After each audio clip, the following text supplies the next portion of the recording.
Fraternity of ancient, free, and accepted Masons, on request of the family, to attend a brother's memorial service and there to propound the usual Masonic formalities.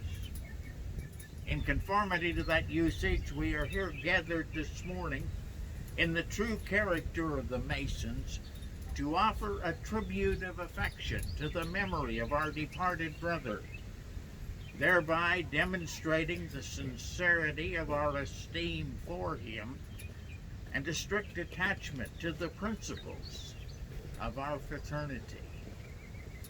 To the family and the friends most heart-stricken by the loss which we have all sustained, we have but little of the world's consolation to offer.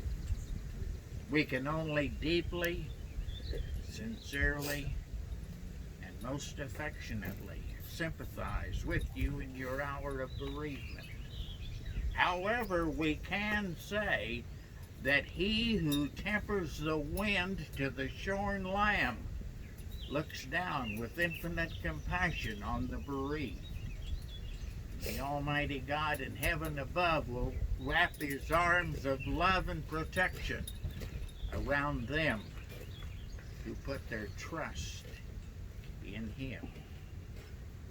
We are gathered here today surrounded by the habitations of the dead, here to behold that body clothed in the habiliments of death. The gentle breeze shall fan the verdant covering. He is not disturbed. The sunshine and the storms will pass over him, and he is not bothered. All around, stones and lettered monuments sympathize the love of surviving relatives and friends.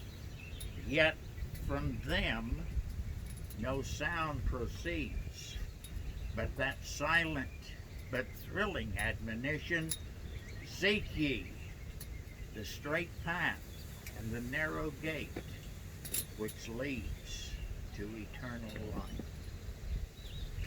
Our brother, worthy brother, Joe Golden, was initiated into our fraternity in Hayesville Lodge number 112 as an entered apprentice in May of 1978. In June, he was passed to a fellowcraft, and on July 6th of 1978, he was raised to the sublime degree of a Master Mason. Joe also was a member of the Scottish Rite, where he attained the degree of a 32nd degree Mason.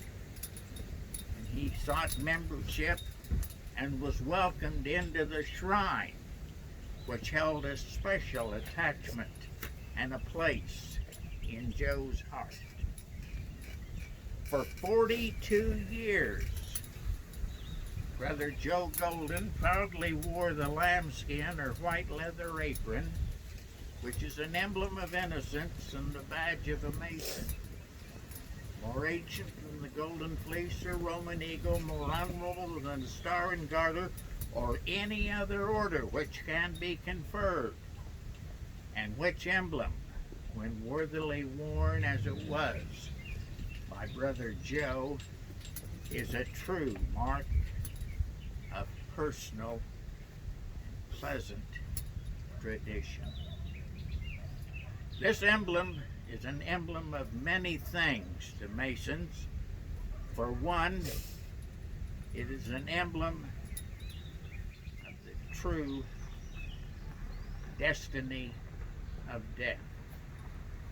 The arm of friendship cannot interpose to prevent its coming. The wealth of the world cannot intercede to prevent death from making its appointed rounds. Neither can the charms of youth or the innocence and virtue deter death from its coming. By this emblem, we are reminded that sooner or later, we too will be clothed in the habiliments of death, And as it is written, we must return to the Mother Earth. Earth to earth, ashes to ashes, and dust to dust.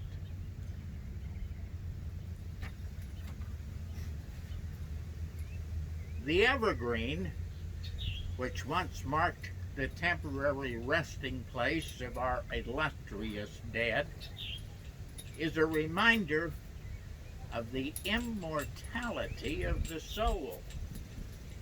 The evergreen reminds us that there is within us an immortal part which shall survive the grave and which will never, never,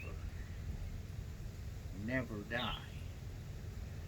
By the evergreen, we are reminded that through our belief in the mercy of the Almighty God in heaven above, our souls will bloom in that eternal springtime which lies just beyond the sunset of life.